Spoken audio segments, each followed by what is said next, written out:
Welcome to Your Vote 2022 AZPM's coverage of the 2022 election. I'm Liliana Soto. This week, we're bringing you portions of interviews with the two women running for governor. These interviews were recorded in recent days in Phoenix. We asked both candidates to come into our studios, but we were unable to get that schedule in time for this program. Katie Hobbs, the Democratic nominee for governor, sat down with Ted Simmons at our sister station in Phoenix. Here's part of that 30-minute conversation that they had. Get to some issues here. Inflation, the number one. Phoenix is the number one. My goodness, we're number one as far as inflation rates of large metropolitan areas in the country. Why is that? Well, our inflation here in Arizona is being largely driven by housing prices. We are seeing skyrocketing rents. It's very difficult for someone to get into first-time home ownership, and I'm hearing that from folks all over. We have a comprehensive plan to address affordability in Arizona. In terms of housing, we need to build more. We're not meeting the demand, and so prices are continuing to stay high. But you know, I raised my kids here in Phoenix with financial ups and downs. I know what it's like to have to get a second job to put food on the table and pay your mortgage. And so my Affordable Arizona plan addresses struggles that Arizonans are facing right now. We propose tax breaks on everyday items like over-the-counter medication and diapers. We put people back to work by expanding child care assistance and a refundable tax credit for pursuing career and technical education. I know what it's like to struggle, and I'm never going to forget that as governor. Those sounds like they sound like lower tier ideas, frankly. I mean, what about tax policy? And I mean, cutting consumer demand would lower prices. Now, tax hikes could be an option there to lower consumer demand. Is that something that you would consider? Well, not only is a tax hike not feasible, it's not appropriate right now when we're facing record levels of inflation that's hurting everyday Arizonans.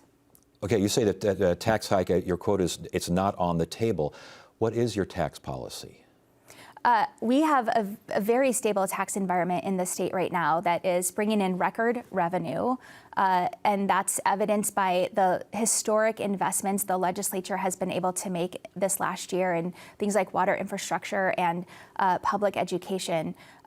We should not be talking about raising taxes on Arizonans when they are struggling with inflation right now. Should we be talking about lowering taxes? Well, a lower tax was just was passed in the 21 session, and it will go into effect in January. Right, but should we talk about continuing to lower taxes? I mean, your opponent says she wants to get the income tax close to zero as possible. Sounds like what the current governor has been saying for the past 8 years, but the idea of getting the income tax, either eliminating it or getting it as close to zero as possible, something you'd go for? I think we need to look at all the options that are going to help Arizonans and also allow us to continue to provide the services that Arizonans need from their government and make sure that we are being able to continue to grow as a state. But is that, so that would be an option then? We should look at all the options, absolutely. As far as the budget is concerned, would you have voted for the last budget if you were still in the legislature? I think the last budget was the first bipartisan budget I've seen in years. During my time in the legislature, the 8 years I was there, we didn't have a bipartisan budget. And I think the budgets that were passed under my time there fell far short of meeting the needs of Arizonans. And this budget was a good budget. And it shows what you can do when folks are willing to put partisan differences aside and work together. And it's the kind of thing I hope to be able to work on as governor. Has enough been done, though, to get money back into funding things that were cut drastically during the recession? I think education is a good example here, and certainly the $1 billion new to our public schools is critical funding. The problem we're facing now is that the legislature refuses to repeal the aggregate expenditure limit, and so schools right now are in limbo because they can't budget this $1 billion new that was appropriated to them. Let's move on to abortion here. It's very confusing right now. The landscape is very confusing regarding which law applies and what's being looked at by the courts. 15-week ban right now is de facto. Would you support that law? No, I did not support that law when it was passed and signed by the governor. It is an extreme ban and also includes no exceptions for rape or incest. This is the kind of ban that creates confusion and chaos for people that need this health care and that could potentially put women's lives at risk. And just to expand on that, the other law that is potentially going to be in effect, the Civil War era ban that criminalizes all abortion, my opponent has said that that's a great law, and she's called women who seek abortion executioners and murderers. I have a 20-year-old daughter, and in 2022, she has less rights than I did 50 years ago. Your opponent, though, has recently said that her views apparently have changed. She now wants abortion to be rare, but not illegal. What do you make of that? I think that she walked that back. I think that she doubled down on her desire to criminalize all abortion. As far as any kind of limit, any kind of limit for abortion, where do you go? 15 weeks? What do you do? Where do you go? Abortion is healthcare, and healthcare should be left to medical providers who have the expertise. And a decision to have abortion should be between a woman and her doctor. Does that equate to no limits? Look, there is no one-size-fits-all limit that's going to address really extreme circumstances. And this idea that there's rampant late-term abortion is just false. Late-term abortion is incredibly, incredibly rare. And when that happens, it is often devastating to a woman and her family. They have a nursery. They have a name picked out for the baby. They're having this conversation because something has gone terribly wrong. And doctors need the ability to provide the care that their patients need in those very difficult and rare and extreme circumstances. So it sounds like that answer is no limits. Do you think Arizonans want to see no limits as far as abortion is concerned? What I know is that right now, Arizonans don't support the 15-week ban, and they support access to safe and legal abortion. And that's the conversation that we should be having. How do we make abortion legal and safe and allow doctors to provide the care that they need to provide to their patients instead of being on the phone with their lawyers to find out if they're going to be arrested for it? Your opponent has said that it is disqualifying for a gubernatorial candidate not to declare the 2020 election stolen. How do you? This was actually during the primary, but I imagine the sentiment still holds. How do you respond to that? I would respond that it is disqualifying for her to say that it was. And to be running on that as her entire platform. She has made it her platform to dismantle our democracy and overturn the will of the voters for the former president that she is more beholden to than the people of Arizona. Why do you think there are so many people who question the results? Because political leaders like Kari Lake continue to mislead them. She is not running for the people of Arizona. She's running for herself and for the former president. And when people like her questioned the results of the 2020 election and tried to overturn them, we stood firm because there is no evidence of anything she or anyone else says about the 2020 election being stolen. That being said, how do you instill confidence in the election system when so many people, regardless of how they got the information, who gave them the information, they still believe there's a problem? What do you do? They believe there's a problem because people like Kari Lake keep lying about it.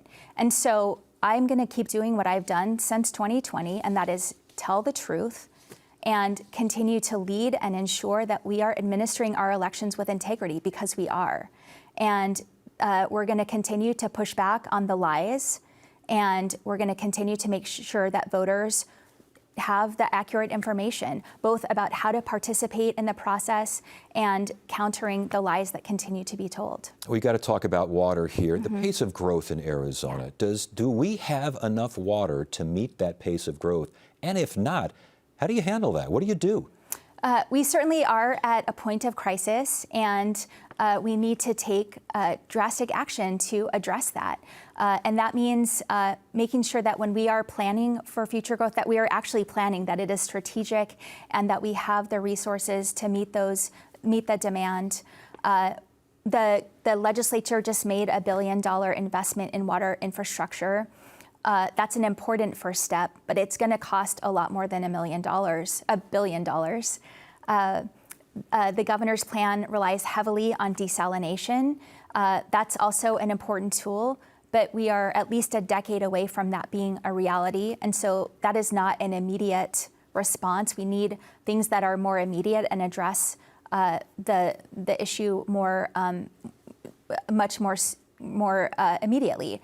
And we can do that with improved technology around recycling water, investing in conservation projects, which also the legislature and governor's plan does, but we need to do more. Colorado River water, I mean, we've got a next compact coming up. We just finished talking about a previous one. We got another one coming up, and we're finding out that Colorado River water levels, they're sinking, and they're sinking fast. Yeah. I mean, what do you do in terms of collaboration and cooperation with the lower basin states to ensure Arizona has its proper supply of water, Colorado River water? Yes, that is absolutely a critical issue, and I don't think that collaboration has been happening. It's a lot of competition, and we have to work together because we're in this together, and we need a leader who is willing to go to the table and fight for Arizona's interests and make sure that we're working together on that. We're running out of time here, but I did want to mention health concerns. Yeah. The current governor, did he handle the pandemic correctly? I think there's a lot of armchair quarterbacking that can be done. I think it's important for the next governor to come in and really talk with leaders across the state about what we did well and what we need to do better, and be prepared in case something like this happens again. I think that's really critical. I think that when you're in a crisis as a leader, you don't get to choose what crisis you're in. And you have to take decisive action. And people are going to question that. We have to work together in the best interests of the state, and that's what I'll do as governor. Would you have used, though, executive powers in a similar fashion? I think executive powers are an important tool for a governor leading through a crisis. I'm not going to speak to a hypothetical, but I think in making executive orders, as was done during the pandemic, they need to be done judiciously and fairly, and not singling out different industries in different ways, but that there's a level playing field, and most importantly, that we're keeping not only Arizonans safe, but allowing the economy to continue. You can see more of the interview with Katie Hobbs on the website for Arizona Horizon on the PBS station in Phoenix. We now turn to the Republican nominee for governor, Kari Lake. She sat down for a clean elections interview. It should be noted that Hobbs was offered the opportunity to participate in a clean elections debate with Lake, and when she turned it down, Lake was given a half-hour interview with Mike Broomhead, a radio talk show host in Phoenix, and here's a portion of that interview. All right, let's get into the questions. We built these questions based on a number of questions sent in to Clean Elections from voters across Arizona. Overwhelmingly, the number one question was asked was about voter integrity and election denial. So I just want to start to clear that up. Recently, you made a statement and said, when I'm governor, we're going to make sure that we have honest elections. Yep. What is it going to take to satisfy you that Arizona has honest and fair elections? That's a great question, and I have not shied away from that question. When I was on the campaign trail, I said 509 days on the campaign trail. That's a top issue for Arizonans. They don't like how the elections have been run. They don't feel that their vote truly counted. They know that when they see the mailbox with 5 ballots and there's only 1 voter at their home, that gives them pause and makes them realize that there's a lot of ballots floating around out there that shouldn't be out there. So we're going to work to improve the voting system, clean up the voter rolls, make sure that we don't have mail-in ballots floating around in homes where there's only 1 voter and they're receiving 5 mail-in ballots, and make sure that when our votes are counted, they're counted properly in a very transparent way where we trust the system of voting. What that's going to take, it's probably going to take a lot, and I'll work with the legislature to make that happen. We want every voter, whether they're Democrat, Independent, or Republican, to go to bed on election night and know that their one legal vote counted, and know that whatever the result is, whether their guy won or their guy lost, that they can live with the results because they know that our election system is fair, honest, and transparent. Would you want to end mail-in voting, or would you want to get rid of the tabulation machines and go to a total hand count only? I want to make sure that the machines are counting fairly, and we've had major problems with the electronic voting machines. It's documented. And it's not just me saying this. Back in 2017, if you look on the internet, you can find probably 20 minutes of Democrats, from Hillary Clinton to Amy Klobuchar to Vice President Kamala Harris, saying that these voting machines, the electronic voting machines that tabulate our sacred vote, are easily compromised, not fair, easily hacked. I believe it was Kamala Harris, Mike, who said that she witnessed with her own eyes as one of these machines was hacked right in front of her. We can't have machines like that counting our sacred vote. There's too much on the line. And if you look back at the primary in Georgia, and two counties actually, they took the results of the electronic voting machine and they had a hand count in those two counties. And guess what they found out? The electronic voting machine, the person who the voting machine said was number one and won, was actually in the hand count the third place. And the third place winner in the hand count, or in the voting machine count, was actually the first place winner in the hand count. We can't have that kind of discrepancy. Our vote is too sacred. And so we want to make sure we have a secure and honest election system, and I'll work with lawmakers to make sure that happens. I know you've been asked about this election and whether you would abide by the results no matter what happens. Are you confident that this election cycle in Arizona will be a fair and election? I wish I could sit here and say yes, but I'm not. We have an incompetent Secretary of State who happens to be my opponent. And I'm not the only one saying she's incompetent. The Arizona Supreme Court, in a recent ruling, called her incompetent. She's not even showing up at the office. She's only been at the office 19 days in the last 6 months, and we the people are paying her salary. She's not showing up for work, and we have some very critical elections. I'm afraid that it probably is not going to be completely fair. We look back at the August 2nd election. That was a primary election. Katie Hobbs, the incompetent Secretary of State, is the one who gave guidance to the various counties of how many ballots they would need for the primary election. And Pinal County, one of our largest counties, 1 hour into voting on election day, ran out of only the Republican ballots. And they continued to run out of ballots. By the end of the day, a quarter of the polling places had run out of ballots. That's a lot of people who were disenfranchised during the primary election. And we're already finding out in this election, Mike, that there have been problems. Just this week, we found out that Hobbs, in her incompetency and maladministration, had already messed up with 6,000 ballots, the wrong ballots sent to the wrong people. And so we're seeing problem after problem. I wish I could sit here and say I have complete faith in this system. I don't have faith in this system, and that's why I'm going to work with lawmakers to come up with a way that we have secure elections, that our voting rolls are cleaned up so that we're getting rid of the people who don't live here anymore, they're not on it anymore, the people who don't exist, or the people who have passed away.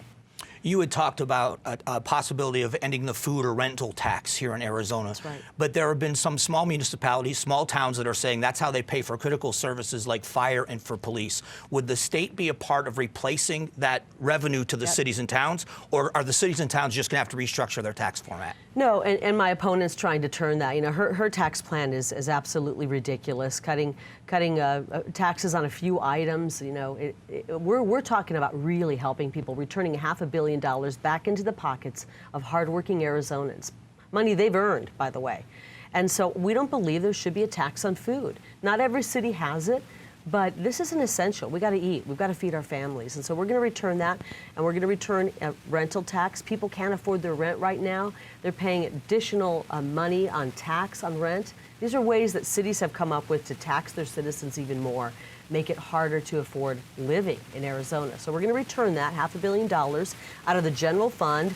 We will reimburse the cities and the counties and help them come up with a plan over the next 5 years. We'll reimburse them for that, and then wean them off that tax, help them come up with a plan to deal with not having that tax income.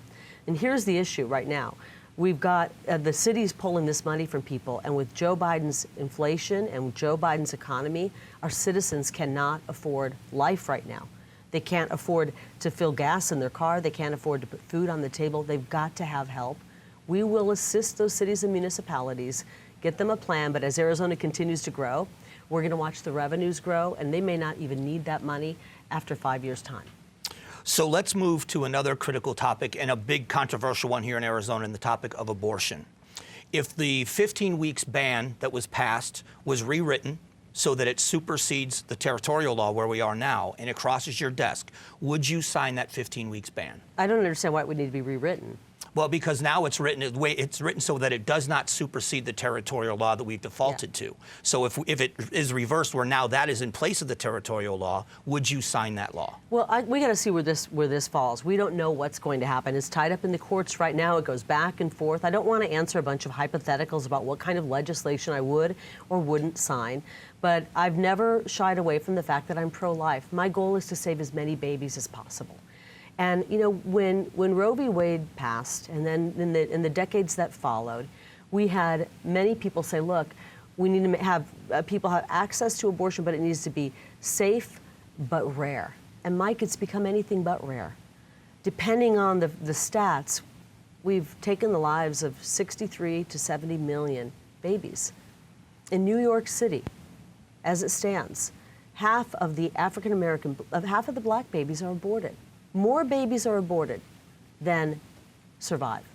And so it isn't rare. It's not rare anymore. And the Democrat Party has embraced anything goes abortion. You could be in labor, ready to deliver your baby that you've carried for 9 months, and if you choose to have an abortion, they're okay with that. And if you don't believe me, ask my opponent. I know she didn't have the courage to be here today, but she has finally been pinned down a couple times on that because I pressured the media to ask her. That is radical. Radical to take a baby at 9 months, and she doesn't want to stop there. When she had the opportunity to sign legislation to save a baby who would survive an abortion, to give that baby life-saving treatment, a baby who survived an abortion, she voted no on that. She would rather see a baby die on a cold metal tray. That is radical. And I'm tired of the people like Katie Hobbs, who is radical, trying to tell me that because I care about women and care about babies, that I'm radical. It's not true. So let me clarify with you, though, because you're here, she isn't. Let's clarify, in cases of incest or rape or for the life of the mother, would you be willing, would you sign a piece of legislation that had those exclusions or exceptions in there? I believe the 15-week bill does have that. I know people say it doesn't, but at 15 weeks, if you're in any of those circumstances, obviously, you're going to know you're pregnant by 4 months in, by 15 weeks in. So I believe those are in there. They like to say there's no exceptions, but with 15 weeks, there really are exceptions in there. Obviously, I want to make sure the life of the mother, absolutely. You know, I think what will happen as we see new laws taking place and we're seeing babies being protected, we're going to be locking up a lot more rapists. We're going to be locking up people who are raping. And that's a good thing that could come out of this. You know, it's horrifying to think of somebody being raped, a victim of incest, the life of a mother. I want to make sure we're helping those women. The real perpetrator, the real death sentence should go to the person who raped, not a baby. Okay. But we're gonna make sure that we have absolute health care for women. To call abortion health care for women, it's not health care. Let's not fool ourselves. I want to make sure we do have true health care for women. I'm from a family of 9. 8 of us are women, girls. And so I care deeply about health care for women, and the left has been trying to call abortion health care for women. I want true health care. And the problem is they always say pro-choice. They're pro-choice, Mike. There is no choice. When you walk into a Planned Parenthood, they give you one option, and that is to take the life of your baby. They don't say to you, is there anything we can do to help you keep this baby? What are the reasons you're choosing this abortion? How can we help? Perhaps we can find a loving family who wants to adopt the baby. They don't give you choices. And we need to make sure we're offering women true choices. But as far as legislation goes, we've got 2 laws right now. Do you favor one of those 2 over the other? The territorial law or the 15 weeks ban? I favor a law that will save as many babies as possible and help as many women as possible. We'll see what the legislature finds out. You know, I like to say this, and I've said it on the campaign trail. I'm running for governor, not emperor. My job is to follow the laws that are on the book. I'm going to be in the executive branch. We'll follow the laws that are on the book. We could do hypotheticals all day. Well, what if this happens? And what about that? And what about this? The point is we're going to follow the laws that are on the book. And we don't know at the end of the day right now where that stands. The judicial system has it right now, and we'll see what happens. And we'll go from there. Okay. Let's jump to another big issue in Arizona. Let's talk about the border. You have stated for quite a while now, day one as governor, that you would declare an invasion at the southern border. Let's start with legal authority. Do you believe you have the legal authority to do that? Absolutely. Article 1, Section 10, United States Constitution.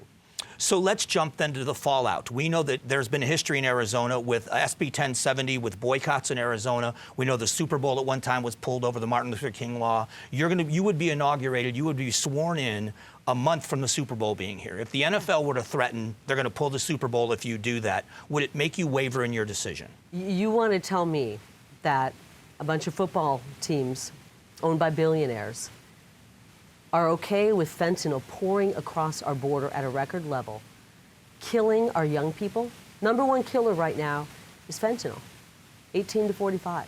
It's killing a generation of people. If the NFL is okay with that, then they got to do some soul searching. I don't think the NFL is that stupid. I really don't. So you wouldn't be concerned about We want to make sure that? that we're stopping the cartels. Okay. No, I'm not concerned. Okay. To see more of the interview with Kari Lake, visit the Clean Elections YouTube page. Election Day is November 8th, and early ballots are out. Christopher Conover has some reminders for you when it comes to voting and what you need to do to make sure your vote is counted. Election night is November 8th, but early ballots went out weeks ago. If you received an early ballot in the mail and have not sent it in, now is the time. Ballots must be received, not postmarked, by the county elections office by Election Day. Most counties recommend that you put your ballot in the mail no later than 7 days before Election Day. That's this Tuesday. If you don't get your ballot in the mail on time, not to worry. You can drop it off at any polling center on Election Day or at any early voting site before that. If you're casting a traditional ballot in person on Election Day, there are a few things to remember. In Pima County, precincts are gone, and now you go to a vote center where they'll print a ballot for you. Make sure you bring a government-issued photo ID with your name and address on it. If you don't have that, bring 2 things with your name and address on it, like a bank statement or a utility bill. And that's our show for this week. As always, visit our website for all the latest election information. I'm Liliana Soto. Thanks for joining us.